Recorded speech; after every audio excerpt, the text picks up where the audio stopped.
Hello, and welcome to today's webinar, Can We Stop the Impending Physician Staffing Shortage? My name is Megan Billingsley, the moderator for Healthcare Dive's Studio ID, and I'll be facilitating today's discussion.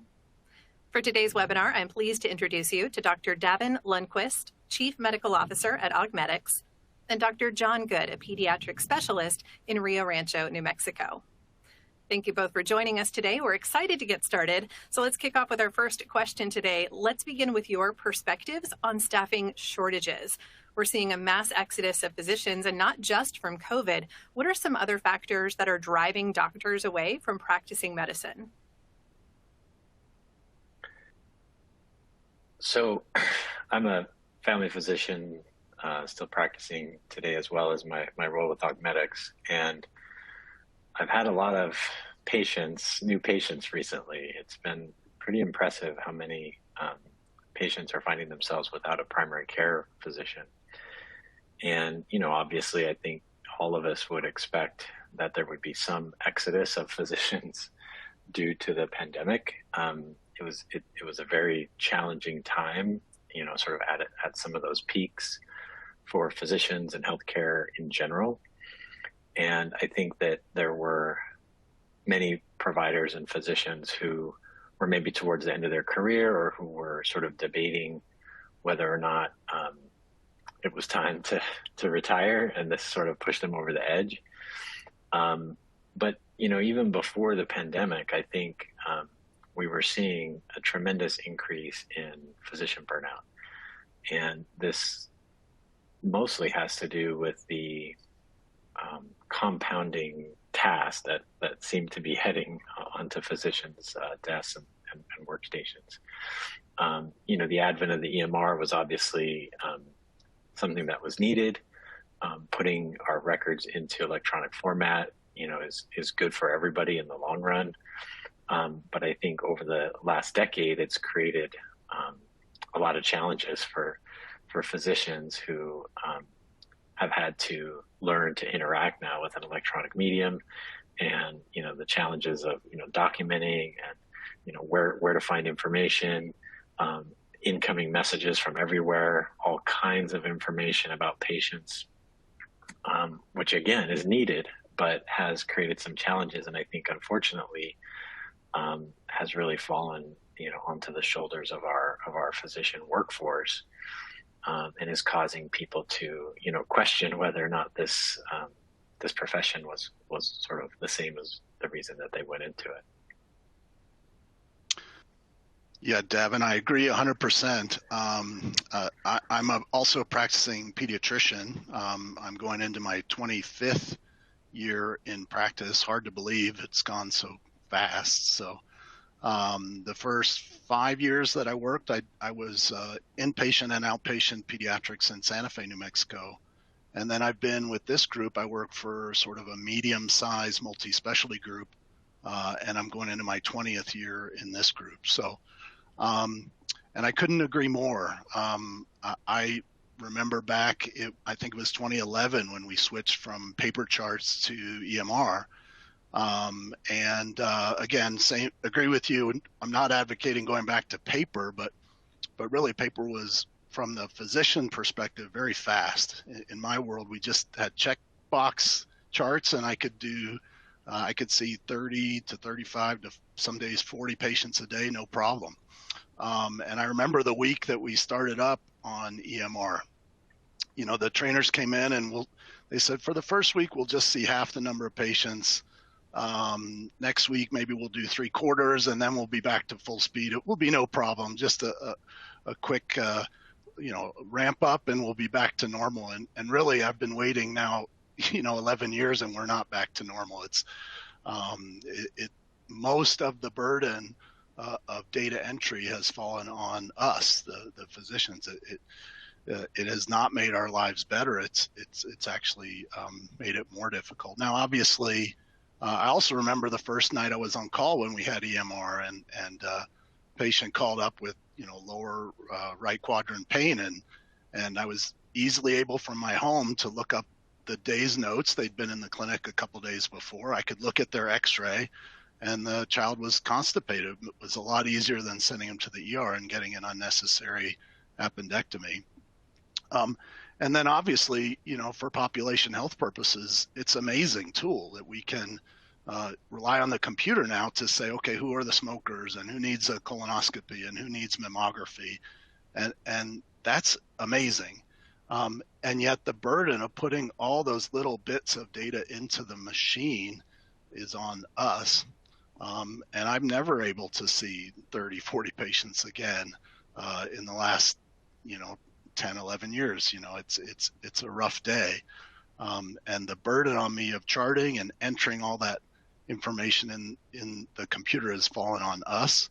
And I think if you ask around, and I think surveys also back me up on this, that this feeling that we're just, the administrative burden of all this data entry is the number one driver of physician burnout, and I couldn't agree more with that. Thank you both. Those are some excellent points. I'm curious, as we look even beyond the EMR, is there anything perhaps that you're seeing among the industry or even amongst their peers that could be contributing to driving some away from practicing medicine? Well, yeah, I think, medicine isn't the same profession, I don't think, that it was, many years ago. I think, which is a good thing. I mean, in a lot of ways, we've had tremendous progress with the advent of technology. It allows us to, accomplish so much more. We have so much more information, so much more knowledge about, conditions, evidence-based medicine, the ability to kind of have, all of this information at our fingertips. But I think the challenge of filtering all of that information is also tricky. So not only are physicians and staff, I've heard nursing, maybe more so on the hospital side than in the clinic where I work, but tremendous amount of data input, right? Because they've got vitals coming basically 24/7 that they have to document, right? And their ability to transfer them from the technology that's capturing those vitals and into the EMR and then making a note about it is equally challenging for them as it is for physicians. And so kind of across the board, we just see this administrative burden that has just, grown exponentially for all of the frontline workers. And then when you kind of need that information back at your fingertips, right? You're ready to use all this great data that's been, with such effort put into this, electronic system, and you can't find it, right? Either it's in a disparate system, right? Because we don't have great connectivity and interoperability amongst, that hospital system that's on one EMR and this hospital system that's on a different EMR. And, or some test that goes out to a third-party imaging center, et cetera. And so the data is collecting, right? But it's just not as actionable or as useful as it could be. And so I know my staff oftentimes spends a ton of time just tracking down information or trying to gather the appropriate information that's pertinent to the patient visit that's coming that day, right? And so, it's just, I think across the board, we just have, everybody, working a little bit harder, despite the fact that, to John's point, it is nice, on call, or there are definitely situations where, having that data, in an electronic format does make it more efficient. And I mean, I remember the days when, I would have paper charts stacked not on my desk, not that I was ever behind my charting, but they would be stacked on my desk, and some file clerk would be coming in looking to file an X-ray report or something, and because that chart wasn't in where it's supposed to be in the file room, they had to walk and literally go through every chart on every physician's desk, in the office looking for that chart. So it's great that no longer happens, right? We have the EMR, we have the chart at our fingertips. But the flip side of that, right, is that, man, there's a lot of data and information in there that we have to sort through. Yeah, I'd like to piggyback on that a little bit. So I think one of the biggest transformations in medicine right now is this transition from volume to value. So, which again, on the face of it is amazing, right? Let's get paid based on taking better care of our patients and based on their overall general health. And yet again, I'll just from my perspective in pediatrics. We roughly have about 10 different contracts. We have about 4 contracts that pay us some version of value-based bonuses based on hitting certain metrics and whatnot. Mainly HEDIS measures, which are government measures, and yet the 4 different insurances that we take that pay us on value have all different metrics. And so I've got to keep track of what insurance, which metric, and they actually, even if it is the same metric sometimes, they actually measure it differently. So for this one, I have to put it here in the chart. For this one, I have to order and put it in as an order. And so to keep track of all that in my head is sort of dizzying. And yeah, that falls on me. I think to do value really well, you need a care team. You need a big care team where, again, we talk about having everyone practice at the top of their license. That's a great catchphrase. And yet I'm practicing at the lowest end of my license because I'm doing a lot of that work myself. We're struggling just to hire MAs here in New Mexico. I'm sure that's probably true in other parts of the country. So I'm just happy to get vital signs entered and not ruin my own patients. I don't have a whole care team to do this work. So again, in principle, value-based care is excellent. I'm 100% supportive, but a lot of that work has fallen on the clinician, myself included. Excellent. Thank you both. You both have pointed to burnout, obviously being a major factor of why physicians are leaving the workforce. So I'd like to unpack that a little bit and get behind the causes of burnout. How has EHR affected physicians over time? I know that you've discussed this a bit. And do you possibly even think that doctors are wary of new technology, given those failed promises over time? Dr. Good, you mentioned about how you're promised that would kind of go back to normal, and you're still waiting for that to happen.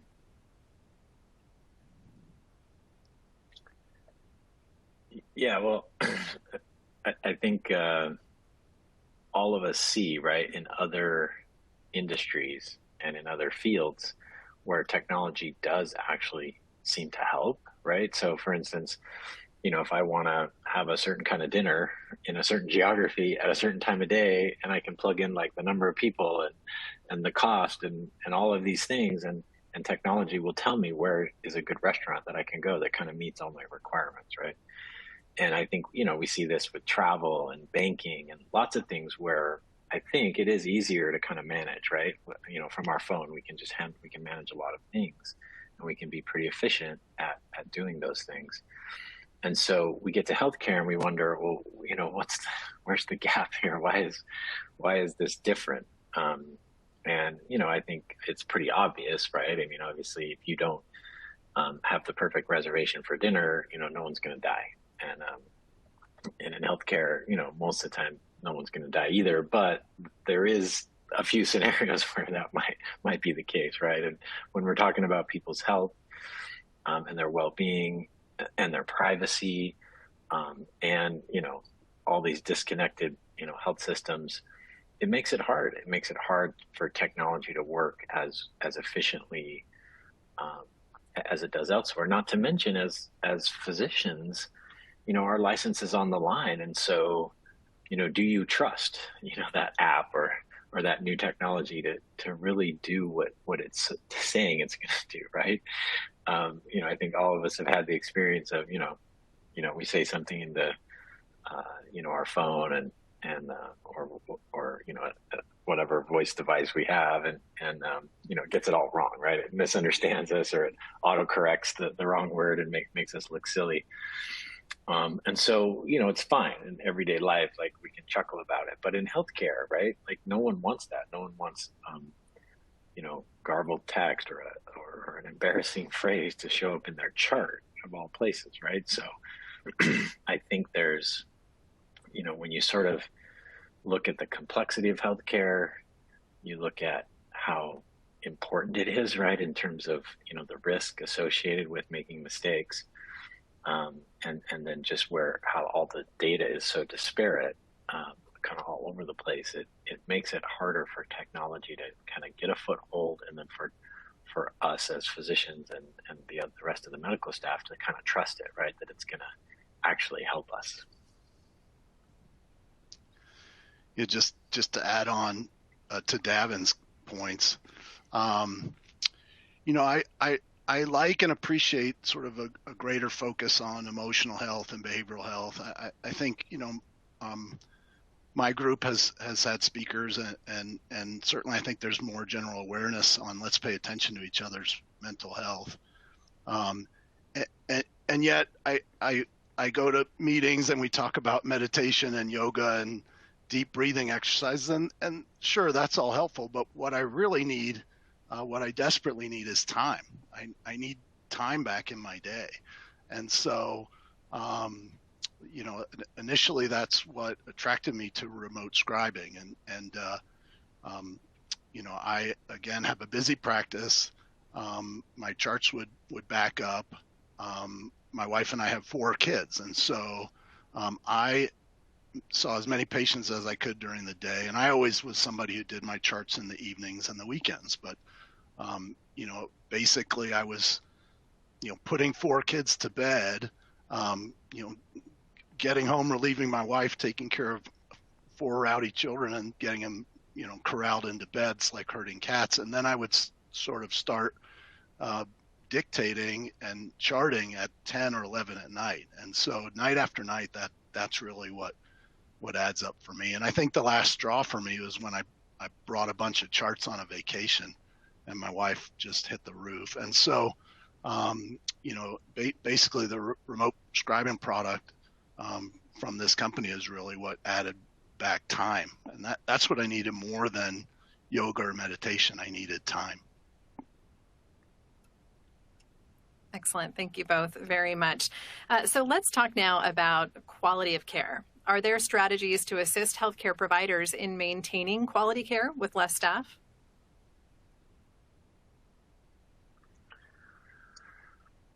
Yeah, I mean, I think, again, there has been, more of an emphasis on quality of care. And I think, if you look at kind of how doctors have been reimbursed in the past, right? I think we basically were paid for what we did, the services that we provided, almost independent of the outcome, right? And, I think the nature of the business is we all want to do a good job. And I think most people who become doctors or go into healthcare, have a desire to do good by their fellow man and woman, and they want to help, people feel better, right? And so, but, the focus was really more about the service provided as opposed to the quality of care that someone got or the outcome. And we were very reactionary as a health system, so we waited for people to get sick, and then, they would show up and, we would sort of help them feel better. And so I think that this concept of, let's at least start to understand or take a look and measure,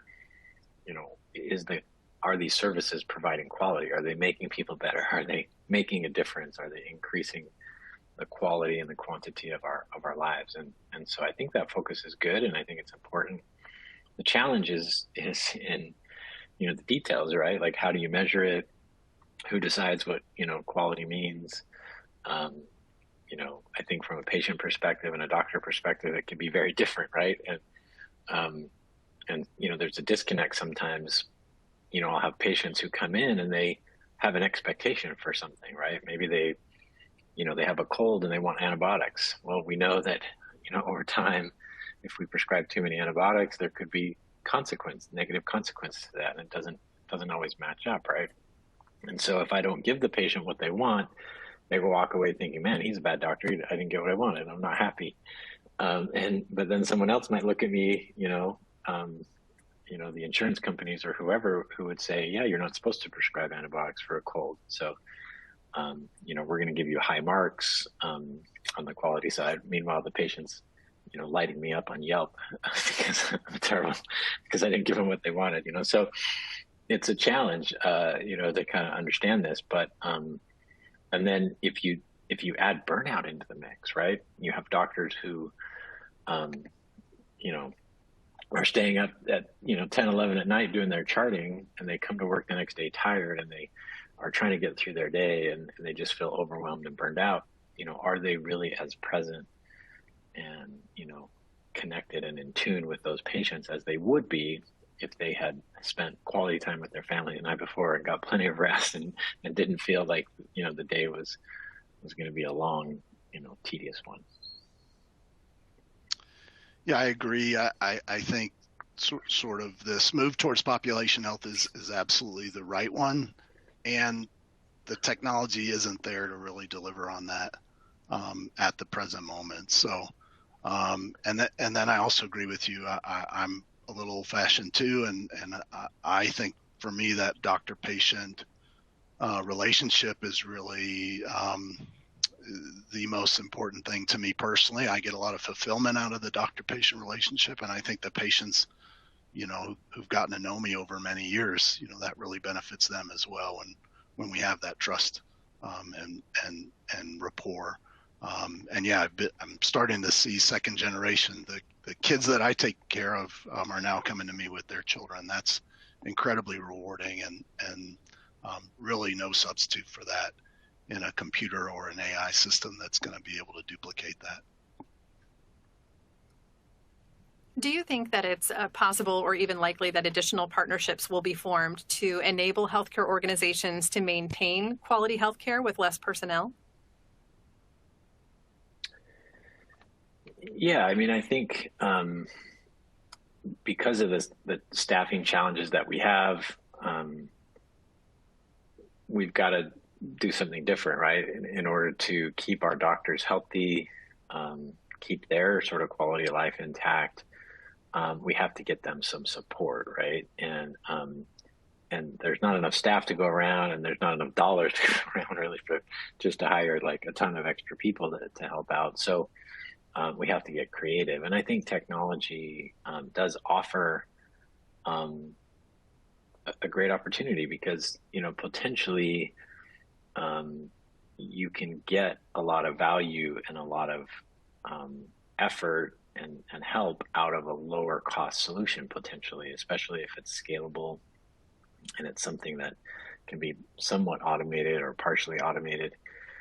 And if you can tap into maybe resources that are remote or virtual to where you are, then I think there's a chance that the promise of technology actually sort of starts to come true, and that we can alleviate some of the burden that has kind of been placed on healthcare. And I think all of us want to have more quality time with our patients so that we can connect with them and have that relationship that is lasting and meaningful, that I think patients still want. And then also, the time to have good work-life balance as well. Yeah, I couldn't agree more. I think, again, for the last 10, 11 years, we've been trying to get this right, and I don't think we're there yet. But yeah, I could absolutely see a scenario where both the technology has caught up to the point where your EHR function as a scribe, or function as a way to just take the visit and put it in a format that's usable and trackable. And I just don't think we're there yet. But I think that's probably the goal here, and many folks are probably working on it, but I don't think we're there yet. I don't think we're super close either, to my knowledge. So I'd love to talk now about productivity and workflow. And I know that we've talked about the volume of patients, that it is definitely less that you're seeing now. Could we unpack that a little bit in terms of like how different is the volume of patients that you're able to see now versus when you were doing paper records and such? Yeah, I think, I think John summarized it well, where, when we switched over to the electronic record, they sort of decreased our schedule with the, expectation that we would get back to, our prior productivity at some point. And I would agree. I don't know that we have. And so, and then if you sort of add all these extra tasks, that are, I think also have grown, in between, like, messages, and we have now a patient portal, and patients can send us, questions, over the internet, and then they bring in, their second opinion from, Dr. Google and whatever other internet search, engine they find, and adds to the mix as well. And so, I think our productivity has taken a hit, which then impacts us further, because we feel, the pinch in terms of our revenue. And so, I think it just causes people to, just adds to the burnout, adds to the frustration. And, somebody has to suffer, right? Either, if the doctor sort of makes up the time by, like spending the same amount of time with patients, seeing the same number of patients over a longer period of time in the day, then they're the ones that are sort of, sacrificing their time. Or if we have to cut back, then, patients who, want to see someone awesome like Dr. Goodman as a pediatrician, not as many patients can, and so that's not a great, sacrifice either. And so I think, this workflow, this productivity impact, it has its consequences for sure. I think we call that death by 1,000 tasks, right?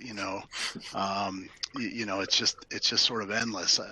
And I think, I've been to meetings where somebody comes to us with a really good idea, and inevitably, somebody from IT says, we got this great project, and all the clinician has to do is click right here, and it's just going to be one single click, and that one single click, and many times at that meeting is often sort of the click that breaks the camel's back. People are like, no way, we can't click on one more box or add on one little thing, because we've been asked to add so many of these, just do this one click. And so and it's gotten sort of overwhelming in the 10-11 years since EHRs have rolled out.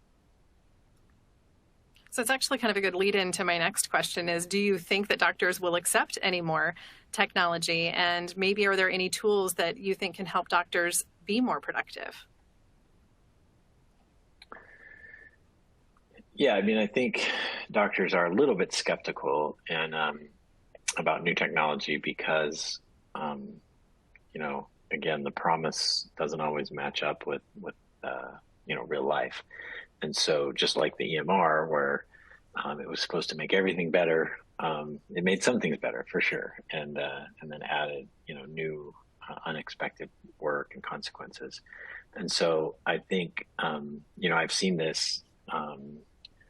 As a former CMIO of a health system, it was my job to bring new technology and try to find, solutions that would meet our needs. And, often you would see something like in a demo or sort of in a vacuum that was amazing, it kind of worked great. And then you introduced it to the health system and all the complexities and trying to integrate it, and, either it just didn't get used because it wasn't easy and convenient into the workflow, or there was some reason, like it didn't really connect or didn't have all the data, or there would be some issue. And so I think because, like we talked about earlier, the high risks associated with healthcare and the complexity of the data, the privacy, the regulations, all of these things make it tough for technology to come in and just seamlessly work the way it's supposed to, even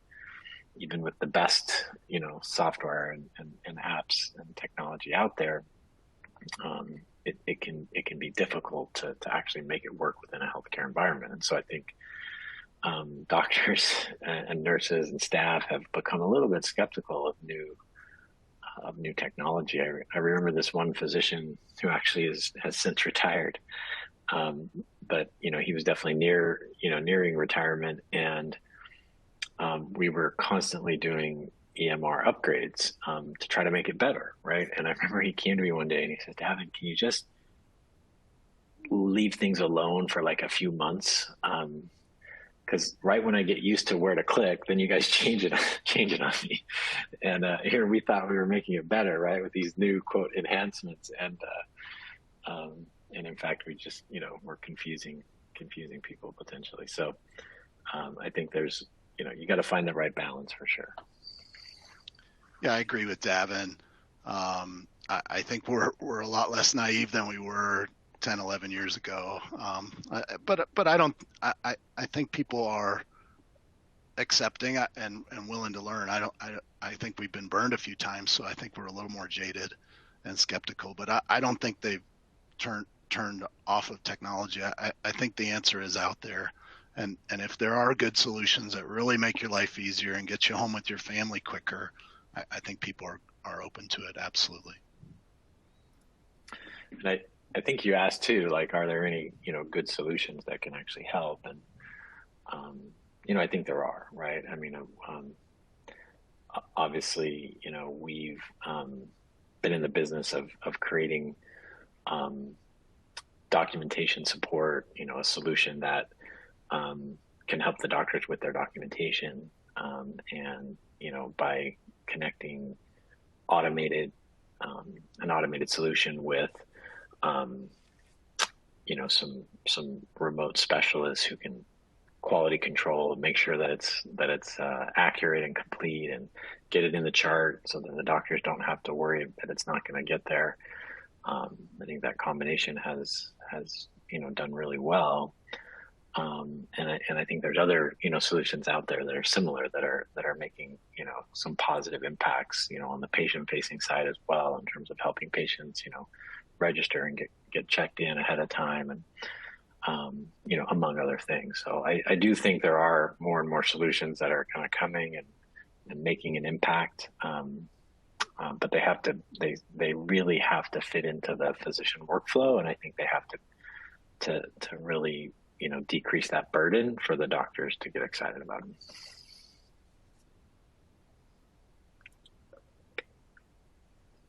Excellent. Thank you so much. Do you think that this will still be a problem in the future? I think, yeah, it's not a challenge that's going to get solved overnight. I think, for all the reasons we've talked about already, it's complicated, but I think if, I sort of imagine, someday, right, where, we will have technology that will really help us, get the most out of our patient interactions and our patient, communications. For instance, if I was about to see a patient and all of their relevant history was kind of served up to me in a nice, concise, impactful way, the relevant diagnoses, the relevant tests, when they were last seen, what their recent lab work had, is there anything missing that I might need to order? A lot of those things we do in our head, right? We look at someone's chart and we analyze like what's happened in the past. Are there any gaps in the workup? Is the diagnosis been validated, et cetera? Like, we go through these algorithms in our head, and I think that there is an opportunity for technology to do some of that work ahead of time and kind of filter it in a way where we could really focus on, the patient and influencing their behavior and talking about, missing pieces, and be much more efficient with all of that data. And so, yeah, I think there is promise and excitement for the future. Just how soon it will get here is maybe the question. Yeah, I couldn't agree more. I think we'll get there. I just don't know if it'll be next year, 5 years, 10 years, or well after my retirement. I have no idea. Great, thank you. And then what about value-based care? How has the value-based care initiative affected healthcare? Well, I think like we talked about already, you know, this move to value, versus volume, is probably needed and is the right direction. I think the way I sort of think about it is, volume and, seeing, as many patients as we can and producing as many, RVUs, et cetera, is kind of more of a reactionary mindset to healthcare. We're reacting to sort of the needs that are out there, which is important. But I think in a value-based world, we're more proactive, right? We're sort of planning ahead. We're trying to anticipate what people need, right? And kind of looking at populations in their whole, and across maybe our entire patient, panel that we serve, and thinking, okay, how can we get ahead of this? Like, who needs, certain tests? Like, who's behind on their, mammograms and colonoscopies and other screenings that, if we stay on top of, could prevent, disease that we then won't have to react to in the future. So I think this move from sort of reactionary medicine to more proactive medicine makes a lot of sense. And hopefully these initiatives will get us moving in that direction. I agree with Davin 100% on that. The move to value is absolutely important, and taking care of populations makes the most sense for our society. And yet we have a lot of, you can't just flick a light switch and move everyone to value-based care. There's still quite a bit of fee-for-service care going on in the United States. So, and a lot of groups are struggling with this. So how can you focus on your contracts that have a value-based component and still focus on patients who are in a fee-for-service environment? And so it's really hard for clinicians because we're not really trained that way. We just want to give good care to everyone, regardless of what insurance carrier they have. So, certainly in Medicare Advantage, they're probably the furthest along in as far as value-based care, but that's pretty small segment of our population, and everyone else needs good health care as well. So we're starting this journey in pediatrics, getting paid on childhood immunizations and making sure children get in for their wellness checks and making sure we're responsible with our usage of antibiotics. All that stuff is slowly being rewarded, good behavior on the part of the clinicians. And so I think we're just starting down that road. But my feeling is a lot of that work is still, the brunt of it is falling on us, the clinicians, to enter all that data, to keep all that track of all that in our heads, when really, ideally we'd have a team of folks, both in the IT world, both here in the clinics, helping us do that work. And so it's sort of an overwhelming burden, especially for small independent practices who don't have sort of big corporations, driving that work. So. Excellent, thank you. So now let's talk about recruiting and retention. What strategies are proving most effective in recruiting staff to rural hospitals and healthcare organizations?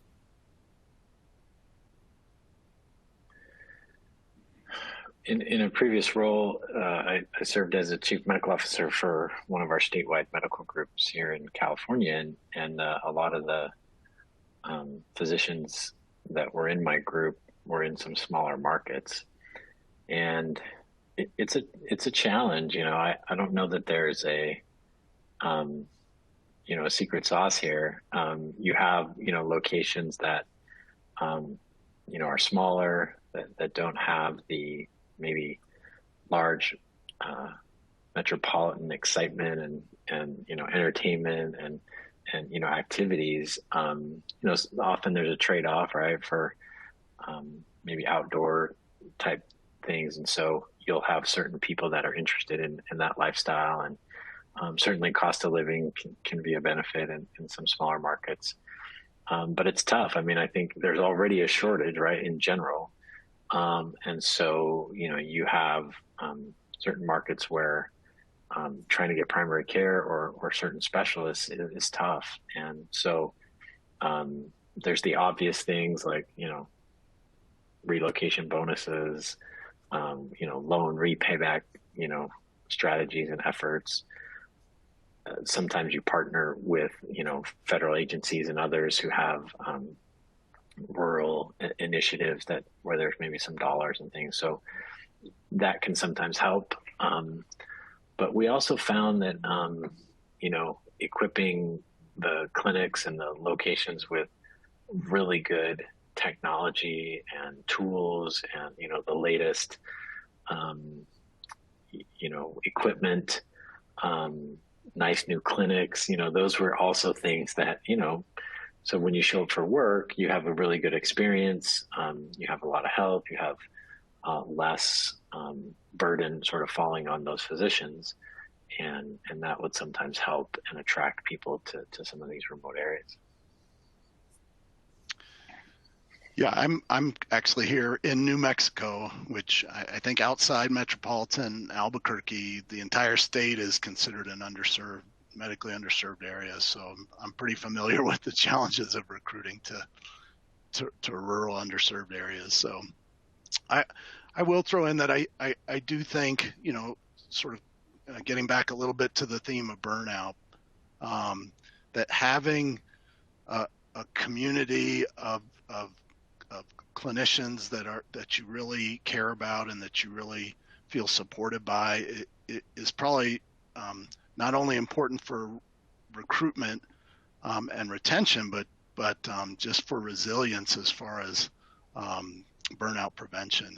And I can say that again from personal experience. Been in this group for 20 years, and the most important thing to me is not my compensation plan. It's really the relationships that I have with my patients and with my colleagues, which have been both extremely rewarding to me over a 25-year career, 20 in the same group. So I think that's really important. And as far as sort of the technologies that we've had here is I personally have had the remote scribe service for about 5 years.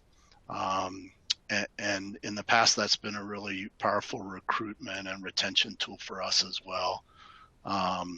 We've had some older clinicians as well who put off retirement because we've been willing to sort of ease the burden of that and incur that expense at times. And some folks with physical health challenges have really benefited from a remote scribing service as well. We've had a couple clinicians who probably would have retired for health reasons that were able to extend their career as well. And that's been a really powerful tool for us in the past. Great. Thank you both for that. So finally, to wrap up the discussion today, let's talk about the role of technology. Would you say that there is room for automation, and who might even be working on that, and what examples have we seen? Yeah, I think as we're seeing, finding enough staff to decrease the burden or to handle all of the work that seems to be growing in healthcare, we're going to need technology to kind of help out. And often I think of technology as almost like a member of the care team. We've talked about that a lot today, where, in order for us to move to value, in order for us to meet the demands of a staff shortage, and the growing need of patients, we need care teams, right? We need people working at the top of their license. We need physicians at the top of their license. We need nurses, MAs, everybody, doing what they have a license to do. And so I think technology as almost like as a member of that team, has a role, and they, technology could potentially do some of the lifting, right? And make everybody's job a little bit easier, by creating, solutions that sort of target some of the different workflow challenges. I think we've seen this, for physicians. There's a number of companies out there that, are trying to help with some of the physician, workflow challenges like documentation. We've had, dictation that, moved into more of like, where you could just use your voice, type with your tongue sort of solutions. And then, scribing, came onto the scene, and I think we saw in person initially. And now, because of these same staffing shortages, we need to have technology enabled, remote documentation. And we need to sort of load balance, if you will, where the workforce is with where the need is. And so I think across the globe, there's opportunities to actually have, people help out, but only if you can sort of connect them somehow, right? And so we need technology to do that. And so I think we see technology that connects us with virtual staff. We see technology that automates part of the process, which makes everybody more efficient. And I think in the future, artificial intelligence does have the capability to begin to do some of that work as well. Not tomorrow necessarily doing it all, but I think little pieces of it, right? And I think having humans in the loop give healthcare workers, physicians, more confidence that the technology is being sort of overlooked, if you will, quality controlled, and inserted into the workflow of the physician, so that it's seamless and easy, and not something where they feel like they're getting lost in the technology. Yeah, I'd like to piggyback on that. I've actually been I've used a remote scribe for approximately I think I'm coming up on 6 years. I've been one of the original users of this technology, and it roughly saves me about 2 hours per day. I still review my notes that are done, but a friend of mine who's also a user says it's the difference between writing a term paper and grading a term paper. So it's much quicker. I can go through my day's notes in about 20 minutes to a half an hour for a day's notes of reviewing, rather than maybe 2.5 hours of charting every night. So that's been really a huge lifesaver for me. Overall, it really, I think, serves to bridge the gap between these future IT solutions, which I think are out there, but this is something that has been helping me already for about 5 years. And I will also mention, I think another possibility would be a live scribe, an MA or a scribing service. And that's something we looked into here. But I've actually preferred the remote scribing option. I've actually had the same scribe almost every day for 3 years. And that familiarity that I've had with my scribe, absolutely, my scribe is part of my care team. And sort of after 3 years, it's really been sort of fascinating. My scribe knows my patients. So my scribe will sort of make comments to me. We'll have conversations, oh, so-and-so, that child is looking much better today. So, having that sort of other voice in my head has been really fantastic. And she can almost read my mind now after 3 years. So that's been sort of an amazing component, is having that consistency in scribing, and having that scribe be part of our care team. And actually my colleagues also know my scribe as well. It's sort of been fascinating getting to know them and have a sort of virtual relationship with my scribe has been amazing experience. Great, thank you.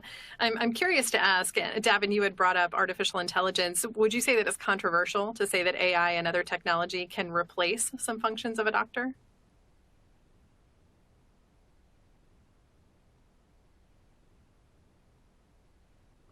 Yeah, I think it's a little bit premature to say that, there's an artificial intelligent doctor out there that's going to replace us. It sounds cool and it's exciting to sort of think about. But I think all of us who have experienced, some of these tools that, supposedly we can just speak to, and they understand us. They make errors all the time, right? We talked about this earlier, and those are pretty simple commands or simple conversations that we're having. And typically it's one person, right? So one person speaking, and even then, they have trouble, getting it correct. Imagine now, 2 or 3 people, you have a doctor and you have a patient and you maybe have the patient's caregiver, all speaking and, participating in a conversation. And you have head nods and you have physical exams and you have, facial expressions that, as doctors, I think one of the reasons that,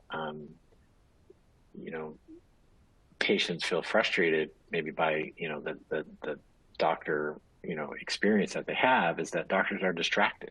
We talk about like distracted drivers as like a big problem, right? It's not safe. Well, we don't want distracted doctors either.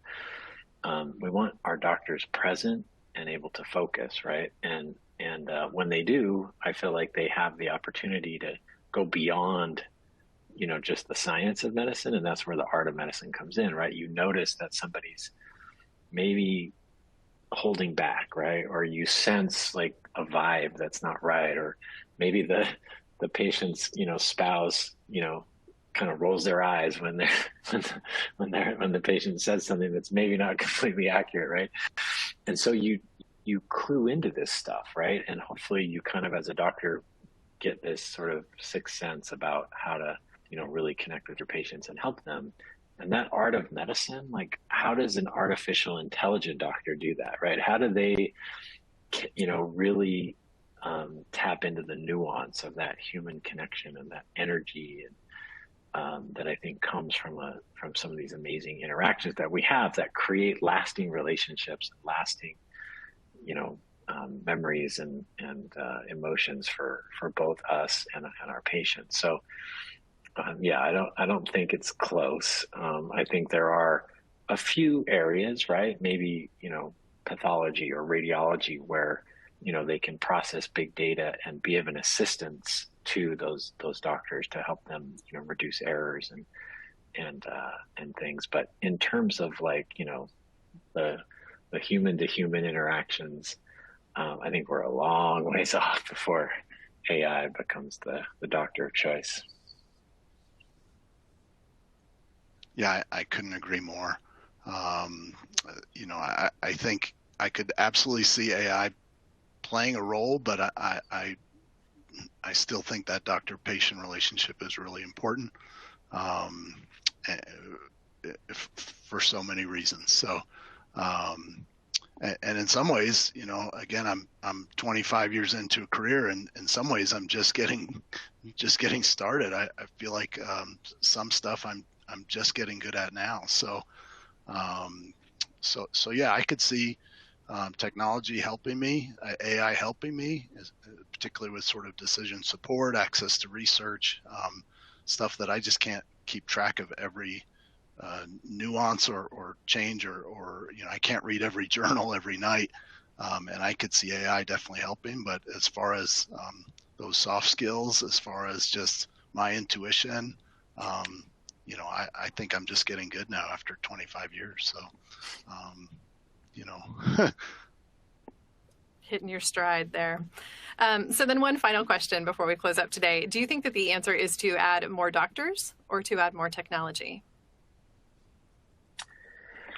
I think both, right? I was talking with a residency program director for primary care not long ago, and he was saying that they're trying to get these young residents excited about primary care, but they see the attendings like completely burned out, and like the quality of life, like they're working long hours, and they're not able to get home. And we talk about pajama time, as Dr. Goodman talked about, being interrupted and whatnot. But we have to model, right, for these young, aspiring physicians, a better career, right? Something that is, has a good work-life balance, that is fun and exciting, and has a lot of positive energy around it. And I think medicine still has that potential, right, to be that. But we can't have burned out doctors being the ones sort of advertising that. So we definitely need more doctors. We need more humans to step in and do this job. It's an amazing job. And for those of us that have done it, we know how amazing it is to have that experience of, connecting with patients and feeling like you're making a difference in their lives in a positive way. But there's just no way we can do it alone either, right? Like, even with more, physicians, more humans, technology has to play a role. It seems like there's just too much that needs to be done. That I think having a partnership between humans and technology is the way to go. But we have to figure out what that, right balance is. Yeah, I agree 100% with Davin. So it's both. Is we need more clinicians, physicians, nurse practitioners, PAs, what have you, and we need more support, whether those are human beings or IT support.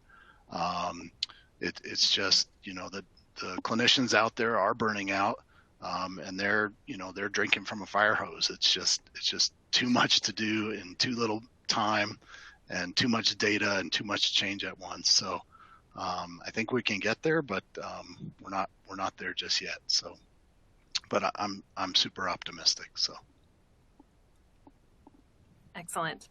Thank you both. That is all the time that we have today. A big thanks to Dr. Lundquist and Dr. Good, and of course, our audience for joining us. Have a great day, everyone. Thank you very much.